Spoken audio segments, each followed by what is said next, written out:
أهلا وسهلا فيكم مطبخ فرح. اليوم وصفتنا رح تكون مميزة.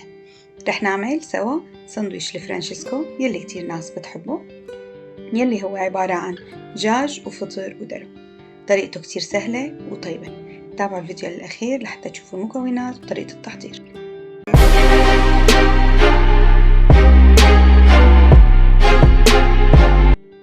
لتحضير هالوصفة رح نحتاج 4 معالق صغيرة من مايونيز بالثوم، ربع معلقة صغيرة من الفلفل الأبيض، ربع معلقة صغيرة من الزنجبيل، معلقة صغيرة من الثوم المطحون، ومعلقة صغيرة من الملح.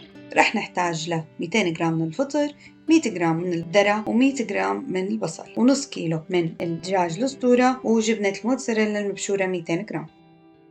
رح نقطع الفطر بهالطريقة، ممكن فطر فريش أو معلب، وممكن تستخدموا الكمية كاملة من الفطر يلي حطيتها أو أقل حسب رغبتكم قديش بتحبوا كمية الفطر تكون موجودة بالوصفة.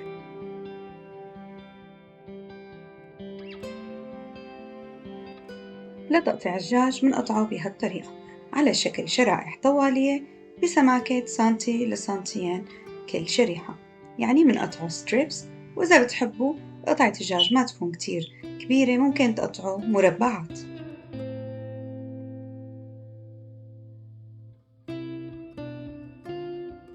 بالطنجرة اللي حنطبخ فيها رح نحتاج 4 معالق من زيت الزيتون، ومنقلي فيهم البصل، وبعدين منحط عليه نص كمية الملح المطلوبة بالوصفة، ومنضل عم نحركه لحتى يدبل البصل.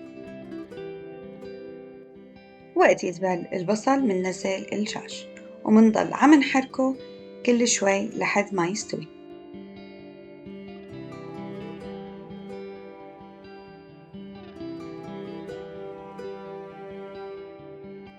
أول ما يبلش يستوي الدجاج مننزل الذرة وبعدين الفطر ومنحركهم، ومننزل هلأ البهارات يلي هن الفلفل الأبيض، الزنجبيل، الثوم والملح، ومنحركهم. وقت تبلش تنشف المي مننزل الجبنة المبروشة. هون أنا استخدمت جبنة الموتزاريلا، ممكن تستخدموا التشيدر أو أي نوع جبنة بتحبوه. منحركها وبعدين منقيمها من على النار، ومنضل عم نحركها كل شوي لحد ما تعتدل حرارة الخليط. هيك الدجاج صار جاهز عنا. نسكبه بطبق التقديم ورح نحضر سوا الساندويتش.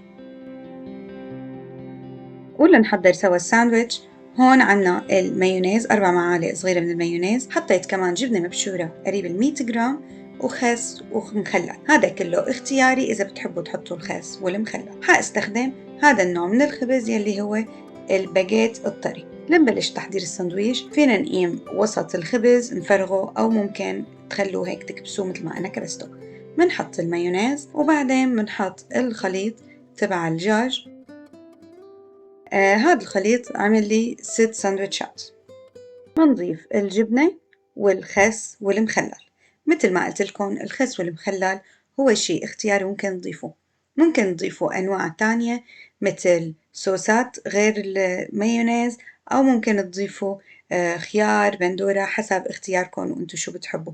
ممكن كمان حتى تضيفوا فليفلة. رح نسخن الساندويتش بالسخانة، وإذا مو متوفرة السخانة ممكن نسخنها بالمقلاية ونحط تتقيلة عليها. منضل عم نتبع هالخطوات لحتى نحضر كل الساندويتشات ونستخدم الخليط كله.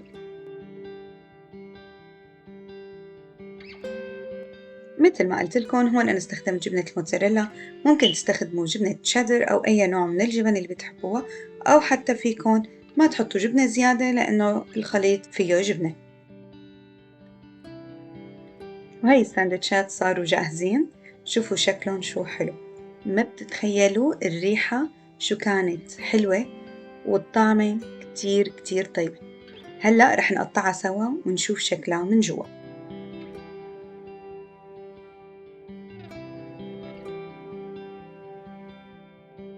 أمرنا الخبزة شوي، شوفوا منظر الدجاج والطبقات يلي جوا، الشكل كتير حلو والطعمة أطيب. بنصحكن كتير إنكن تجربوها. بتمنى هالوصفة تكون نالت إعجابكم. لا تنسوا تعملوا لايك وتشتركوا بالقناة وتفعلوا زر الجرس ليصلكم كل جديد، وتكتبوا لي تحت بالكومنتس شو بتحبوا نحضر لكم وصفات. شكرا كتير لمتابعتكم، بتمنى تكونوا حبيتوا الفيديو. شكرا لكم.